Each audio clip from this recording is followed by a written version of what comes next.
"Hey, buddy, you're in the wrong seat." The voice cut through the hum of plates and conversation like a blade across glass.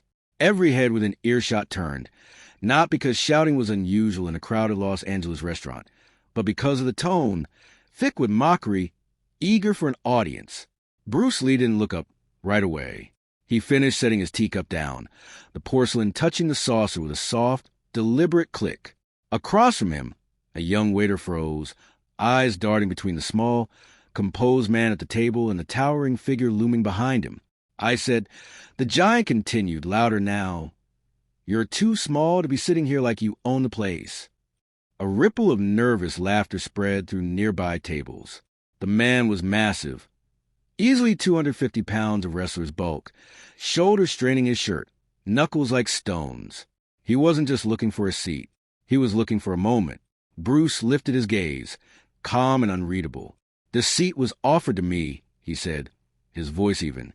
"But if you need it more, we can ask the waiter to find another." The wrestler smirked, leaning closer. "I don't need your charity.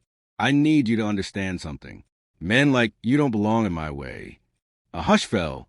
Forks paused midair. The question hung in the room, heavier than the man's frame. Would he stand up? Would he shrink back?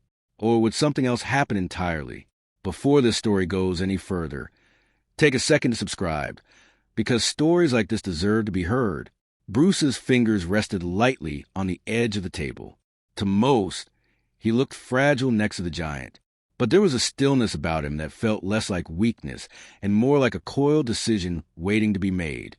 And in that crowded restaurant, where pride, fear, and quiet dignity share the same air, the next 5 seconds would change more than anyone expected. The restaurant on Wilshire Boulevard prided itself on being a place where deals were made and egos were fed as generously as the portions. It was a kind of place where actors, businessmen, and athletes shared space, each measuring the others with subtle glances. Strength, in that room, was often defined by volume. Who could command attention? Who could make others move? Bruce Lee had never been interested in that kind of strength. He had come for a late lunch after a morning of teaching, his body tired in the satisfying way that comes from discipline rather than exhaustion. Teaching martial arts in America had not been easy. Too foreign, too unconventional, too direct. Those were the words he heard most often. Yet here he was, building something one student at a time. The waiter who had offered him the table had done so with quiet respect. "Mr. Lee, this corner is quieter," he'd said, as if recognizing that some men carried storms inside them and preferred not to let them spill into public spaces. Bruce appreciated that. But the wrestler, later someone would say his name was Hank Miller, a local circuit favorite, had walked in with a different energy. He had been scanning the room for recognition, for deference.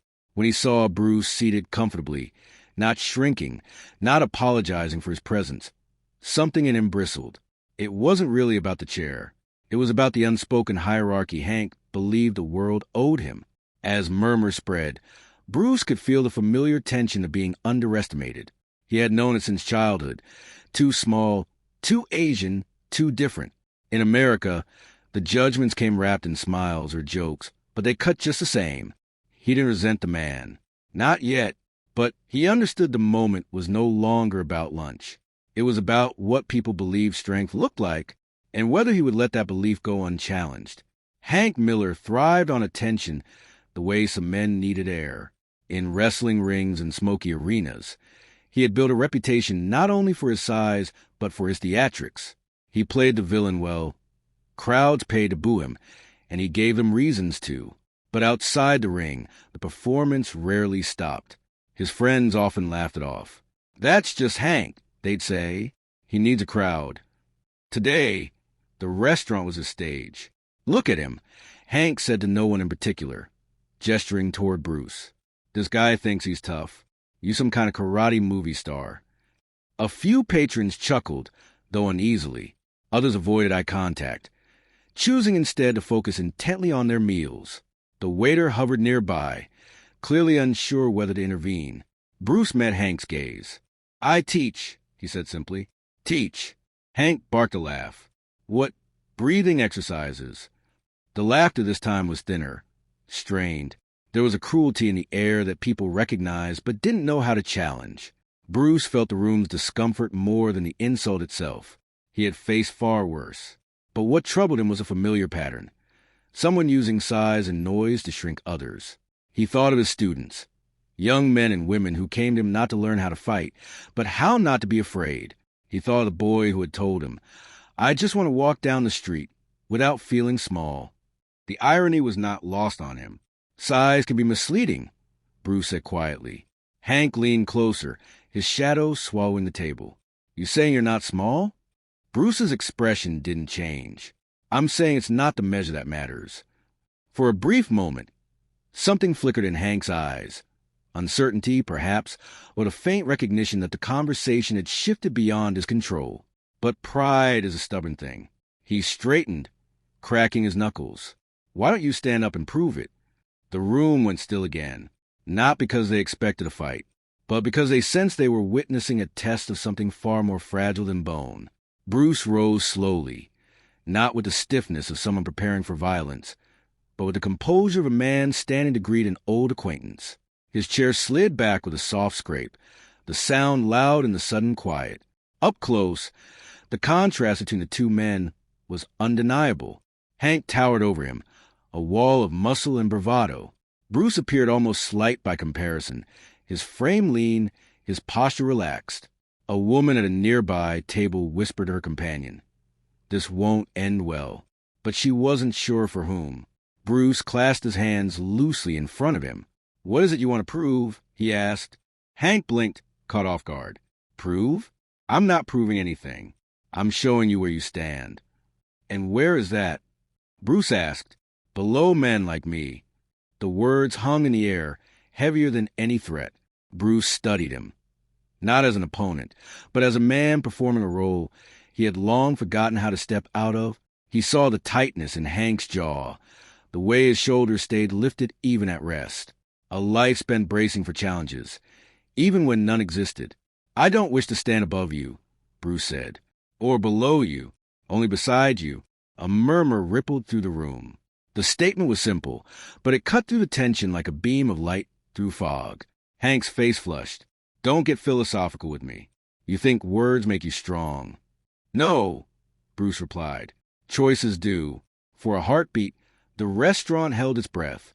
Then Hank shoved the table with one hand. Cups rattled. Tea spilled. The waiter gasped.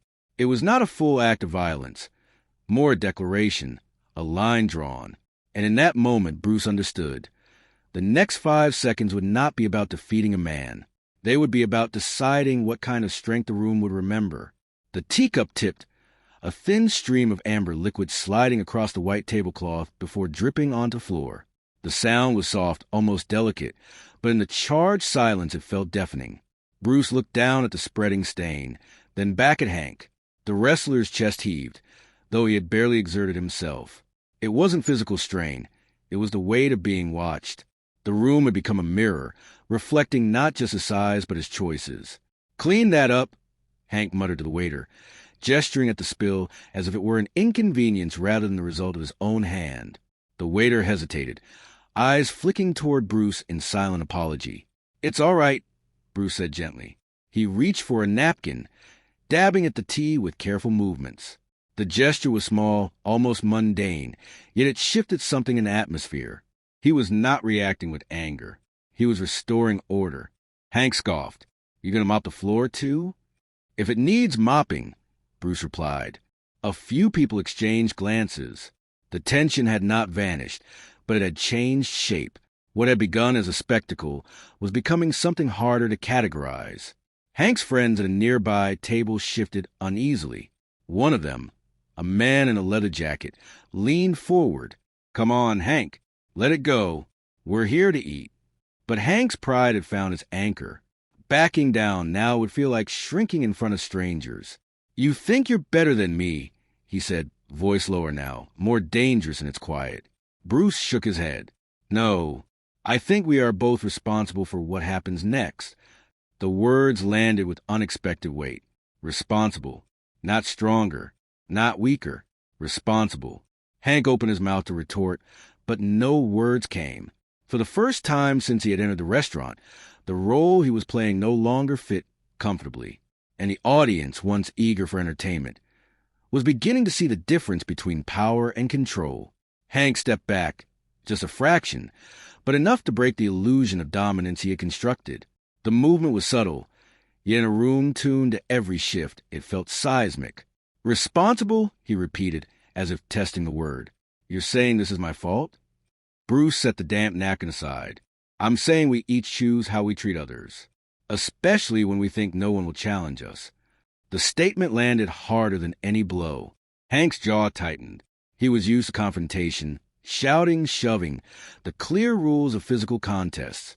But this calm insistence on accountability felt like unfamiliar terrain. "You think you're teaching me something?" Hank asked. "I'm speaking to you," Bruce replied. "The rest is up to you." A silence stretched between them, filled not with hostility but with possibility. The room, once tense with anticipation of violence, now held a different kind of suspense. Would a man known for force choose restraint? At a table near the window, an elderly couple watched with quiet interest. The man leaned toward his wife and whispered that young fellows got more courage standing still than most do swinging fists. Hank heard the whisper. His ears burned. Courage. The word scraped against his self-image. He had always equated courage with aggression, with proving himself in the ring, with never backing down. Yet here was a smaller man, unarmed and unafraid, refusing to play by those rules. "Stand up for yourself," Hank muttered, though it sounded less like a challenge and more like a plea, for the familiar script to resume. "I am," Bruce said. The simplicity of the answer left Hank with nothing to push against. For the first time, he felt the weight of his own performance, and the unsettling freedom of stepping out of it. But freedom, he was beginning to realize, required a different kind of strength, and he wasn't sure he knew how to use it. The restaurant manager had been watching from the edge of the room, his expression a careful blend of concern and calculation. Incidents like this could spiral quickly. Broken furniture, frightened patrons, a reputation tarnished. Yet something about the exchange held him back from intervening. This was not a brawl. It was a reckoning. Hank rubbed the back of his neck, a gesture that seemed oddly vulnerable on such a large frame. "You don't get it," he said, voice rougher now. "Guys like me, we don't get respect unless we take it." Bruce studied him, not with pity, but with recognition. "And has that worked?" he asked. Hank hesitated. Images flickered through his mind. Locker rooms thick with bravado, promoters praising his intimidation, fans jeering as he played the villain. Respect had always felt conditional, loud, temporary, dependent on his ability to dominate. "It's the only way I know," he admitted, the words slipping out before he could stop them. Bruce nodded slowly. "Then perhaps today you learn another." The statement was not a command. It was an invitation. Hank looked around the room. No one was laughing now. No one was cheering him on. The attention he had craved felt different under the light of scrutiny, less like admiration, more like expectation. He felt suddenly tired. "What would you have me do?" he asked, the question barely audible. Bruce gestured to the chair across from him. "Sit. Eat. Be a man who does not need to prove his size to strangers." The simplicity of the suggestion stunned him. Sit. Eat. Be. No audience. No performance. Just presence. Hank stared at the chair as if it were a test he did not know how to pass. And in that moment, the battle was no longer between two men. It was between who he had been and who he might still become. The chair creaked under Hank's weight as he lowered himself into it, the sound oddly final, like the closing of a chapter he hadn't realized he was writing. A collective exhale moved through the restaurant, subtle but unmistakable. Bruce signaled to the waiter. "Another cup of tea, please," he said, as if the past 10 minutes had been nothing more than a brief interruption. The waiter nodded quickly, relief softening his features. Moments later, he returned with a fresh cup, placing it carefully between them. Hank stared at the steam curling upward. "You're not afraid of me," he said. Bruce considered the statement. "I respect what you are capable of," he replied. "But fear is a choice. So is peace." Hank let out a dry laugh. "Peace doesn't sell tickets." "No," Bruce agreed, "but it builds lives." The words settled into the spaces Hank had long kept guarded. He thought of the bruises hidden beneath his shirt, the late nights alone after matches, the way crowds forgot his name as soon as the next spectacle arrived. He had been large in body, but small in permanence. "Why didn't you hit me?" he asked suddenly. Bruce met his gaze. "Because you are not my enemy." The answer struck deeper than any blow. Hank looked down at his hands that had broken holds, lifted opponents, slammed bodies into mats. They felt heavy now, not with power, but with the memory of every time he had used them to demand respect rather than earn it. Around them, the restaurant's rhythm resumed, forks clinking, conversations murmuring back to life. Yet at their table, time felt suspended, balanced on the fragile edge of change. For the first time in years, Hank was not performing. He was listening, and the silence between them was no longer hostile. It was human. The midpoint of the afternoon arrived not with dramatic gesture, but with a quiet decision that would ripple far beyond the restaurant walls.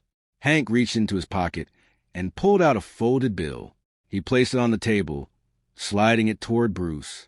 "For the tea," he said, "and the mess." Bruce looked at the money, then back at Hank. "Keep it," he said. "Instead, leave a better impression than you found." Hank frowned. "What does that even mean?" Bruce glanced toward the waiter, who was refilling water glasses at a nearby table. "Apologize," he said. The word seemed to weigh more than any physical challenge Hank had faced. Apologize, not to Bruce alone, but to the room, to the man he had embarrassed, to the strangers he had forced into discomfort. "I don't do that," Hank muttered. "You can," Bruce replied, "if you choose." The restaurant seemed to lean in again, sensing the significance of the moment. Pride pressed against possibility, each demanding its due. Hank's throat tightened. He thought of his father, a man who had taught him that backing down was weakness. He thought of the arenas where apology meant defeat. But he also thought of the strange lightness he had felt sitting here, unguarded. He stood. The room fell silent once more. "I overstepped," he said, voice rough. "I'm sorry for the disturbance." It was not eloquent. It was not grand, but it was real. The waiter nodded, a small smile breaking through his professional composure. A woman at a nearby table offered a gentle clap, quickly joined by others, not thunderous applause, but a soft acknowledgement of courage in an unexpected form. Hank felt his face burn, but this time it was not with shame. It was with relief. He sat back down, the weight on his shoulders noticeably lighter. Across from him, Bruce inclined his head slightly. In that moment, something invisible shifted, not in muscle or bone, but in the understanding of what strength could look like when no one was forced to lose. Word of the incident did not spread through headlines or sensational retellings. There were no reporters in the restaurant, no cameras capturing the transformation of a confrontation into a quiet act of accountability. Yet for those who witnessed it, the memory lingered with unusual clarity. The elderly man by the window would later tell his grandson, "I saw a giant learn humility from a man half his size." The waiter would recount the afternoon to co-workers, not as a near fight, but as the day he saw respect restored without a single blow. Hank finished his meal in thoughtful silence. The food, once an afterthought to his performance, tasted different now, grounded, real. Across from him, Bruce spoke little, allowing the quiet to do its work. When Hank finally rose to leave, he hesitated. "You teach nearby?" he asked. Bruce nodded. "A few blocks from here." Hank shifted his weight. "You take beginners?" A faint smile touched Bruce's lips. Everyone begins somewhere. The answer carried no judgment, only possibility. Hank nodded once, as if sealing an agreement with himself. He left the restaurant not to the sound of cheers or jeers, but to the ordinary rhythm of a city that had not noticed his internal shift, and did not need to. Bruce remained at the table a while longer, finishing his tea. He watched the door through which Hank had exited, not with triumph, but with quiet hope. He knew better than most that change was rarely immediate or permanent. Pride could return. Old habits could reassert themselves. But for one afternoon, in a crowded room where spectacle had been expected, something gentler had prevailed, and that, he believed, was worth more than any victory. Hank stood on the sidewalk outside the restaurant, the late afternoon sun casting long shadows across the pavement. Cars passed, Horns sounded. Life moved forward with indifferent momentum. Yet he remained still, replaying the past hour in his mind. He had entered the restaurant seeking recognition. He left it carrying something he did not yet have a name for. A boy brushed past him, no more than 10 years old, struggling to balance a stack of comic books. One slipped, fluttering to the ground. Hank bent instinctively, picking it up and handing it back. "Thanks," the boy said, eyeing Hank's eyes with a mixture of awe and caution. "You're welcome," Hank replied. The exchange was trivial, forgettable, yet he noticed the boy did not flinch. There had been no need to prove anything, no demand for respect. The moment had simply existed. He exhaled slowly. Across the street, a gym window reflected his image. Broad shoulders, thick arms, the physical presence he had relied on for so long. But for the first time, he wondered what people saw beyond that outline. A man who needed to dominate, or a man still capable of change? He turned away from the reflection and began walking, not toward the arena where he trained, but toward the neighborhood Bruce had mentioned. He wasn't sure what he would say when he arrived. He only knew that for the first time in years, he wanted to learn something that had nothing to do with winning. Bruce's training space was modest, no gleaming equipment, no grand signage, just mats, mirrors, and the quiet discipline of people working to understand their own bodies. When Hank stepped inside, conversations faltered, eyes widening at the sight of the massive newcomer. Bruce looked up from where he was guiding a student through a movement. He offered no surprise, only acknowledgement. "You came," he said. Hank shifted awkwardly. "You said everyone begins somewhere." A few students exchanged glances. They knew Bruce's reputation, his emphasis on efficiency, on humility, on the philosophy that martial arts was less about fighting others and understanding oneself. "Take off your shoes," Bruce said gently. "Join us." The first hour was humbling. Hank's strength, so dominant in the ring, felt clumsy here. Movements required precision, balance, restraint. He stumbled, overcorrected, lost footing. Sweat soaked his shirt, not from exertion alone, but from the unfamiliar vulnerability of being a beginner. Bruce offered quiet corrections. "Relax your shoulders. Breathe. Do not force emotion." At one point, Hank muttered, "I feel ridiculous." Bruce shook his head. "You feel honest." The distinction settled into Hank's bones. For years, he had hidden behind performance, behind the expectations of a role. Here, stripped of theatrics, he was confronted with himself, his habits, his tension, his fear of appearing weak. Yet no one laughed. No one mocked. They simply trained. And in that quiet acceptance, Hank felt a respect deeper than any he had demanded. Weeks passed, marked not by dramatic transformations, but by incremental shifts. Hank's movements grew more controlled, his breathing steadier. He spoke less in class, listening more, absorbing not only technique, but the philosophy woven into every motion. "Be like water," Bruce reminded the group one evening. "It adapts, yet endures." Hank considered the metaphor long after class ended. Water did not need to prove its strength. It wore down mountains through persistence, not force. One afternoon, a new student arrived, a slight young man with nervous eyes. During a partner drill, he hesitated before facing Hank, clearly intimidated by his size. Hank recognized the fear. He had once used it as a tool. "It's okay," he said quietly. "We're here to learn, not to hurt each other." The young man nodded, tension easing from his shoulders. Bruce observed from across the room, saying nothing. The drill proceeded without incident. Hank moved carefully, mindful of his partner's limits. When they finished, the young man offered a small, grateful smile. In that moment, Hank understood something that had eluded him for years. Respect offered freely felt different from respect taken by force. It settled deeper, lasted longer. He caught Bruce's eye. The older man inclined his head slightly, a gesture of acknowledgement, not praise. Hank did not need applause. He was beginning to recognize the quiet satisfaction of becoming someone he could respect. Months later, Hank returned to the same restaurant on Wilshire Boulevard. The maitre d' recognized him immediately, a flicker of uncertainty crossing his face before settling into professional courtesy. "Table for one?" he asked.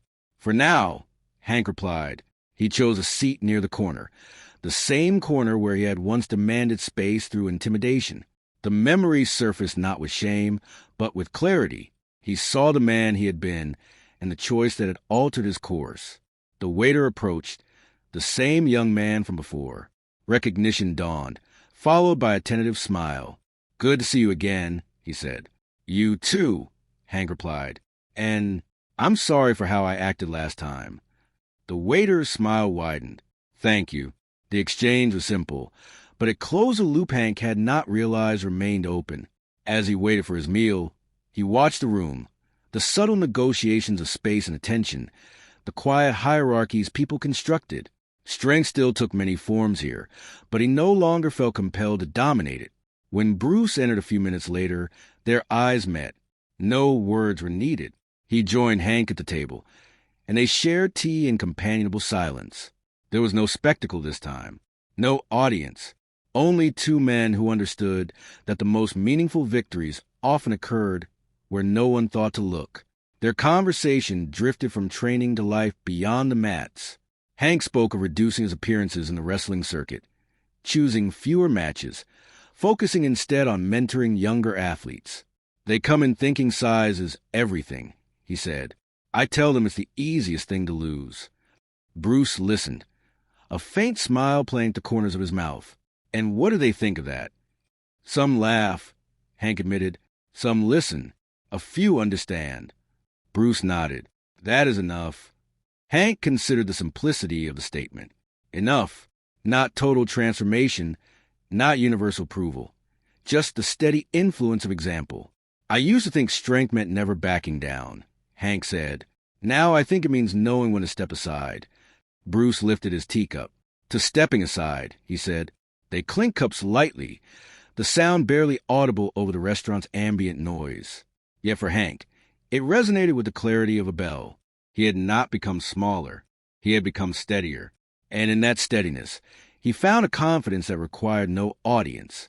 Years later, those who trained under Hank would describe him not as the largest man they had known, but as one of the most patient. He taught them how to fall without injury, how to hold strength without cruelty, how to measure success not by domination, but by discipline. When asked what changed him, he rarely mentioned the restaurant or the confrontation. Instead, he spoke of a moment when he realized that respect demanded by force evaporates, while respect earned through restraint endures. Bruce continued his work, influencing countless students with the same quiet insistence on character over ego. The world would remember him for his speed, his philosophy, his cinematic presence.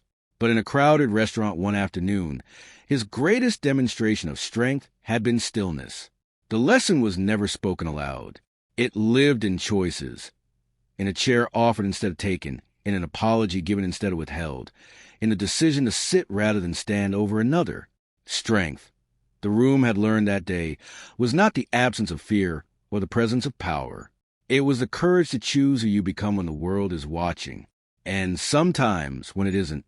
From which part of the country are you watching this story?